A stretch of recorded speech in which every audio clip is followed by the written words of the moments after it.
And we are back. It's your boy Big Bird. Y'all know what it is. Welcome to Act Stupid. Let's get after it. But before we do, let's get into a rap break. Somebody give me a beat.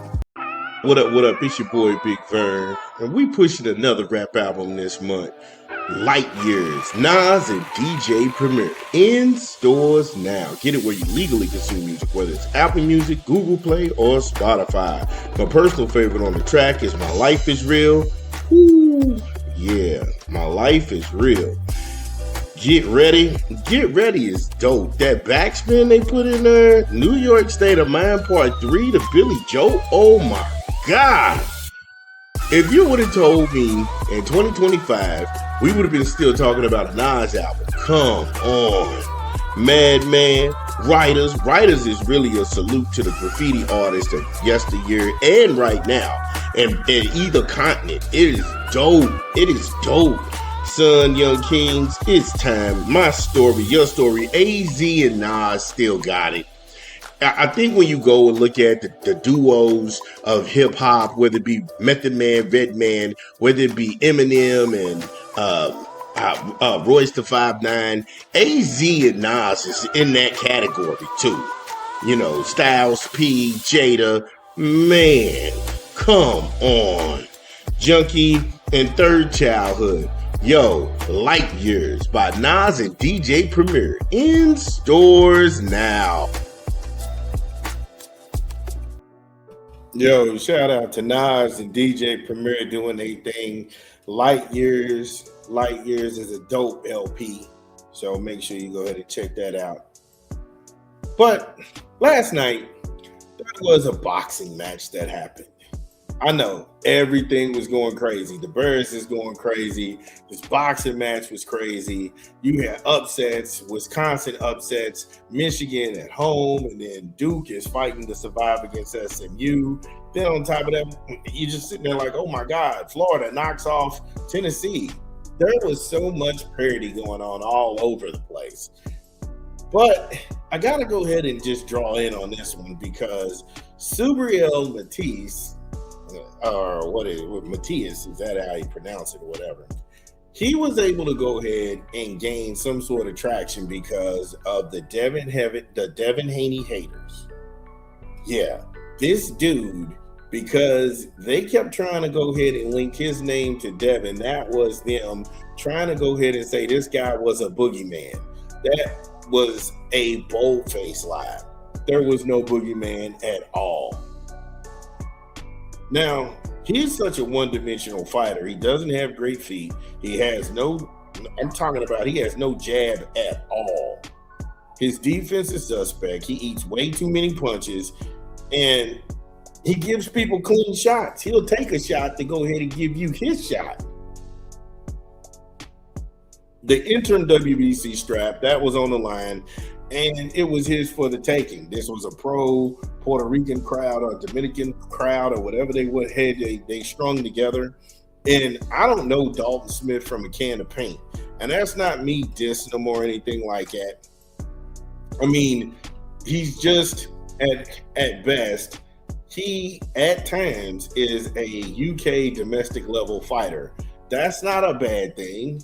But when it comes to being the world champion on that stage, the guys who dominate over there, it usually doesn't translate well over into the arena.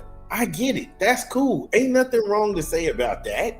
There's been plenty of British champions, plenty of guys who are just club level guys who get on the world stage and they aren't able to close the deal. Nothing bad about that. And that's not a crazy take. I just didn't know enough about him. Now he's from Sheffield, England. And again, this is what he is. I mean, he's an orthodox fighter, 19 wins, 14 by knockout, no defeats. I mean, okay, you look at him, it's just like you looking at his skill set. The kid is tough. He can take a punch.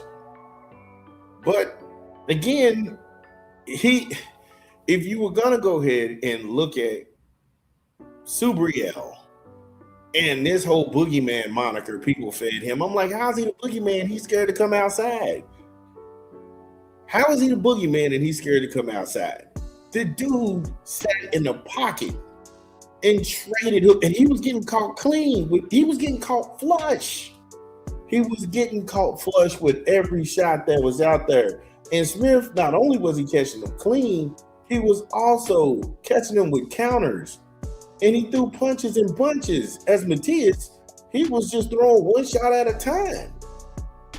His corner never stressed to him to pick up the action. I was baffled. Like, they know he's a one-trick pony with no second gear. They had to know this, or they're unbelievably incompetent. Also, side note, not taking anything from Thunder Smith over here, but if he let this guy take him to Knockoutville, what would Devin Haney have done to this man? That would have been borderline criminal. It's levels to this, people.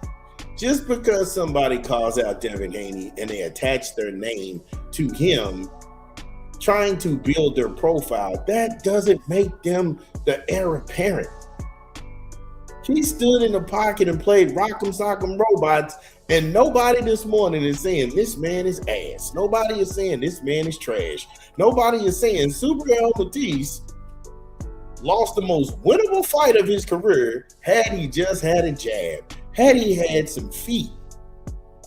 I watched him eat shot after shot, and it only lasted 5 rounds. And when he ate that hook and his legs glitched out on him, I said, this is over with. This is over with. And I know somewhere Devin Haney just had to be laughing. Like, come on, this guy.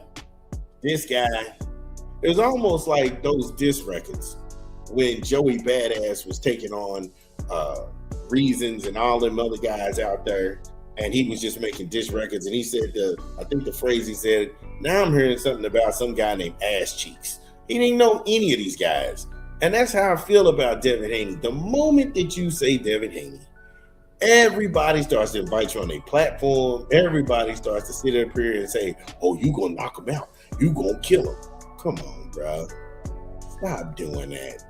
That's not a thing. That's not a thing. Subriel is overrated. That's what this is. They put this guy out there like he's some sort of stalking figure who walks you down and presses you into submission. Get the fuck out of here. He didn't do any of that. He doesn't have a consistent jab, nor can he read the distance in fights, because once he threw those little sprawling hooks, Smith, he would give him 3, sometimes 4 hit combos, and then he would stun it and stall out his offense. Now, where's all this game dog at? Where's all this, oh, he's going to walk through this shot. He's going to walk through that shot. Come on, fam. You wasted time. Again, I'm not shitting on Dalton Thunder Smith over here, but come on, fam. If you going to fight a guy who's not even going to go ahead and establish a jab, no. If I'm Shakur Stevenson and I get through this TO fight, which we projected him to get through this TO fight, if Shakur gets through the TO fight, that's the next belt you go get. That's the next belt you go get if Shakur gets through TO. You go get this strap, because a straight up boxing match, that guy can't handle it. Now, I know Frank Warren and Queensberry Promotions, they won't stick him in there with a Shakur. They're not going to stick him in there with a Gary Antoine Russell, someone who's got a ring IQ above room temperature. This was awful. And I'm sitting there saying to myself, y'all either he's terrible or y'all giving this whole Cuban boxing thing too much credence. You're giving this Dominican boxing bullshit too much, because this guy lost the most winnable fight last night to a cat who's only had 14 or 15 knockouts. If you stand in front of me and let me load up and bust you all in your face, what do you think is going to happen? What do you think is going to happen? Again, this was awful. This was a waste of time. Congratulations to Thunder Smith over here. And Subriel, just go away, bro. Go away. Go away. Yeah, it's your boy Big Vern. Y'all know the drill. Get in the comments whether you agree or disagree. Let me know what's going down. It's your boy Big Vern. We'll be back.